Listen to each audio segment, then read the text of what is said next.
Madrid, l'arrivée de Kylian Mbappé aura de grosses conséquences pour Bellingham et Vinicius Junior. Kylian Mbappé sous les couleurs du PSG. L'arrivée de Kylian Mbappé à Madrid aura des conséquences, cette fois-ci positives, pour d'autres joueurs du vestiaire. Explication. Il n'y a plus aucun doute, Kylian Mbappé sera joueur du Real Madrid. Après cette saison du côté du Paris Saint-Germain, le Bondinois s'envolera pour la capitale espagnole cet été. Avec une Ligue des Champions dans les valises? On le saura cette semaine, puis, éventuellement le 1er juin à Wembley en cas de qualification pour la finale. Une chose est sûre en revanche, la signature de la star française sera fêtée comme un titre par la plupart des supporters meringues, et une présentation galactique lui est réservée. L'international tricolore va ainsi rejoindre la Liga et tenter d'y écrire l'histoire, lui qui aurait toujours rêvé de porter la tunique blanche. Seulement, son arrivée aura, logiquement, des conséquences. Dans le vestiaire notamment, où certains joueurs majeurs vont voir un Mbappé arriver avec un énorme salaire, des primes à tout va et un statut de leader offensif déjà acquis avant même d'avoir disputé la moindre minute. Le Real Madrid doit gérer très minutieusement les égos de chacun. Faire plaisir aux autres joueurs.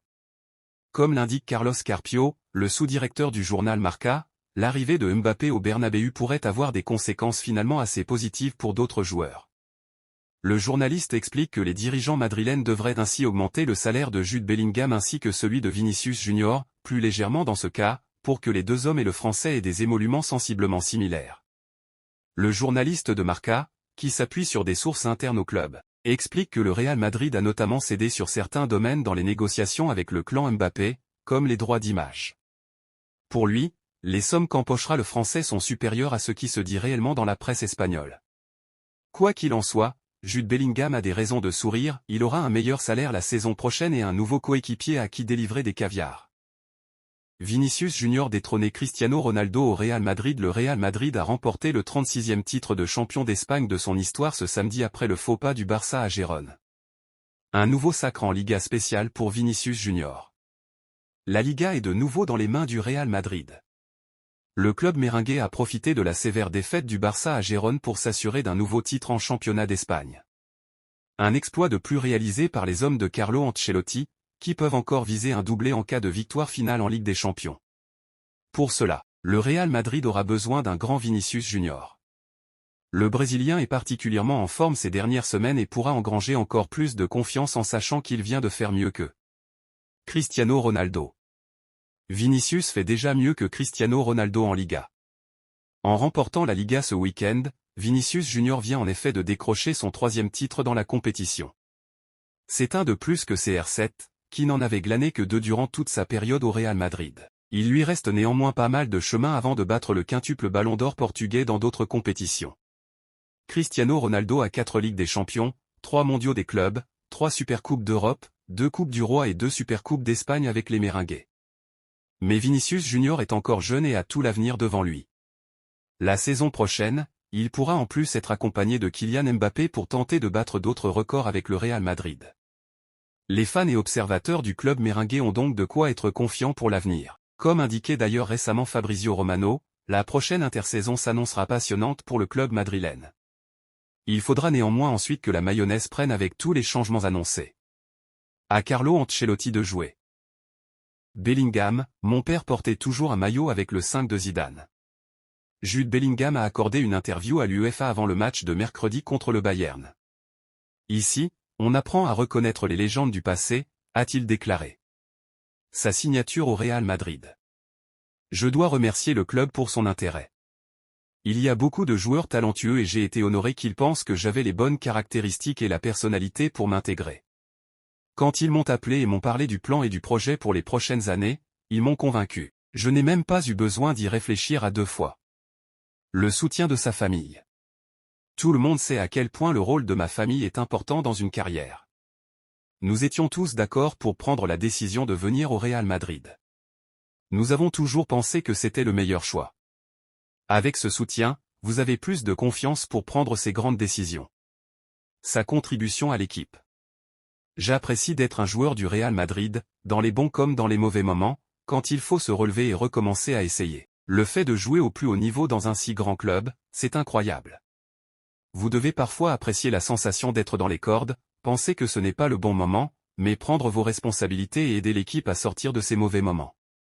C'est ce que j'ai réussi à faire cette saison et c'est ce que l'équipe a réussi à faire grâce à d'autres joueurs qui se sont montrés à la hauteur, et c'est pourquoi nous avons si bien réussi. C'est pour ça que nous avons obtenu de si bons résultats. Dans ces matchs qui semblaient devoir se solder par des nuls ou des défaites, il y a toujours eu quelqu'un pour réussir à renverser la situation. C'est une sensation géniale. Real Madrid, prolongation imminente pour Lucas Vázquez. Lucas Vázquez et Jude Bellingham. Arrivé en 2015, Lucas Vázquez est devenu au fil des saisons un cadre du vestiaire du Real Madrid. Héros du Clasico face au FC Barcelone entre autres cette saison, le latéral droit a montré sur le terrain qu'il était toujours à la hauteur des attentes à 32 ans, et va être récompensé. En fin de contrat en juin prochain, il arrive à un tournant de sa carrière, mais sa décision est déjà prise, il veut rester. Et comme attendu, Lucas Vázquez va bien prolonger son aventure dans la capitale ibérique. L'officialisation est même imminente, comme le révèle le média espagnol Relevo. L'agent du joueur a rencontré les dirigeants de la Casa Blanca pour accélérer les négociations. Madrid le considère comme un « joueur clé », ajoute Relevo, surtout pour le vestiaire. Un accord de principe est déjà conclu entre Vázquez et le Real Madrid. Zidane rejette le Bayern Munich. Zinedine Zidane s'est lui-même écarté de la liste des possibles futurs entraîneurs du Bayern Munich. Sans club depuis son départ du Real, Zidane est dans le viseur du Bayern Munich, qui le considère comme un parfait remplaçant à Thomas Tuchel. L'entraîneur allemand et le club bavarois ont annoncé en février dernier qu'ils se sépareraient d'un commun accord à la fin de la saison en cours et, depuis lors, la direction sportive travaille sur son remplacement, sans succès. Jusqu'à présent, tous les entraîneurs approchés par le Bayern Munich ont exprimé leur refus d'une manière ou d'une autre. Hansi Flick, Unai Emery, Julian Nagelsmann et Ralf Rangnick. Avec ce dernier, l'actuel sélectionneur national autrichien, les contacts étaient avancés mais il a décidé à la dernière minute de ne pas accepter l'offre pour des raisons personnelles. Dans le cas de Zinedine Zidane, il y a eu des contacts entre les deux parties, mais le Français a lui aussi décliné la possibilité de prendre en charge le club bavarois, préférant continuer à attendre l'équipe de France, son grand rêve. La star marseillaise est venue assister au Grand Prix de Formule 1 à Miami et on lui a demandé directement s'il envisageait de coacher le Bayern. Non, a-t-il répondu sans embâche. J'irai regarder le match, la demi-finale retour de LDC Real Bayern mercredi, j'encouragerai le Real Madrid et j'espère que Madrid gagnera.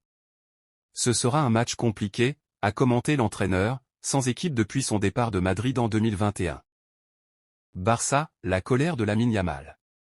Xavi et Lamine Yamal lors du match PSG-Barça. Le FC Barcelone est tombé de haut face à Gérone. Alors que le club catalan menait 2-1 jusqu'à la 65e minute de jeu, il s'est écroulé pour finalement céder la victoire aux locaux, 4-2, voir le résumé. Une défaite qui rétrograde les Blaugrana en 3e position de la Liga. Ce match a provoqué la colère de Joan Laporta, mais pas que. En effet, Mundo Deportivo indique que Lamine Yamal s'est aussi emporté, après son remplacement en fin de match. Le jeune ailier de 16 ans a jeté un pull qu'on lui a donné pour manifester sa rage du déroulé de la rencontre, d'autant plus qu'il est décisif face à Gérone. Il a obtenu un pénalty et délivré une passe décisive. La tension règne en Catalogne. Atlético de Madrid, coup de théâtre pour Joao Félix. Joao Félix avec l'Atlético cette saison. L'été dernier, le Portugais était ravi de quitter l'Atlético pour signer au Barça. Près d'un an plus tard, le Portugais pourrait toutefois faire son retour dans la capitale espagnole. Et si le revirement de situation se confirmait? Prêté au FC Barcelone avec option d'achat, Joao Félix n'avait pas caché sa joie d'avoir quitté les Colchoneros et Diego Simeone pour rejoindre l'un de ses clubs de cœur. Je suis heureux ici. Si je reste, très bien. Ma famille va très bien et nous verrons ce qui se passera à l'avenir. Bien sûr, je préfère ce style à Barcelone, moi et tous les joueurs. Si vous demandez à chaque joueur, si vous demandez également aux joueurs de l'Atlético, ils préféreraient jouer plus de temps en attaque, c'est sûr. S'ils ne répondent pas à cette question, ils mentent. Sauf que la belle histoire du Portugais en Catalogne bat de l'aile. Le 24 avril dernier, la presse locale indiquait que le vent commençait sérieusement à tourner pour 5 recrues Blaugrana, dont Félix. Avec 10 buts et 6 passes décisives en 41 matchs, toutes compétitions confondues, le Portugais est loin d'avoir un rendement suffisant pour convaincre le Barça de lâcher les 60 millions d'euros que réclame l'Atlético. Et au vu des finances catalanes, impossible de voir le Barça dépenser une telle somme pour un élément aussi irrégulier. Joao Félix est-il parti pour faire son retour à l'Atlético? Selon AS, le club madrilène envisage très sérieusement cette option. L'Atlético ne veut pas brader Félix. Le quotidien espagnol assure que la direction colchonera considère ce scénario comme une vraie option. Et pour cause. L'Atlético a dépensé 127 millions d'euros pour s'offrir l'ancien crack de Benfica en 2019. Hors de question pour le président Enrique Cerezo de brader son joueur, dont le contrat court jusqu'en 2029. Joao Félix n'avait pas convaincu pendant ses 3 ans et demi à Madrid, 34 buts, 18 passes décisives. En 131 matchs, toutes compétitions confondues, mais l'enjeu financier semble donc primer sur l'envie de se débarrasser à tout prix d'un élément qui ne s'est jamais entendu avec Diego Simeone. Sauf que ce dernier point reste une question majeure. Si Félix revient à l'Atlético, a-t-il réellement une chance d'y rester avec Simeone sur le banc? Interrogé sur le départ de son attaquant, Simeone avait clairement pointé du doigt le manque d'effort de Félix pour se fondre dans le moule colchonero. Que ce soit des opinions ou des gestes personnels, la question développée s'adresse à celui qui les a faits. Il est clair que les gens de l'Atlético n'apprécient pas certains gestes, car nous avons une autre façon de voir les choses. Quand vous ne comprenez pas comment les choses fonctionnent là où vous êtes, il est difficile de coexister. C'est comme si je venais d'Argentine en Espagne et que je voulais vivre comme en Argentine. Les habitudes sont différentes. Devenu remplaçant à Barcelone, Félix sait que le même statut l'attend à Madrid s'il revient. Sera-t-il vraiment prêt à faire les efforts nécessaires pour se racheter? Rien n'est moins sûr. Sans oublier qu'un certain Antoine Griezmann lui a chippé son numéro 7. Affaire à suivre.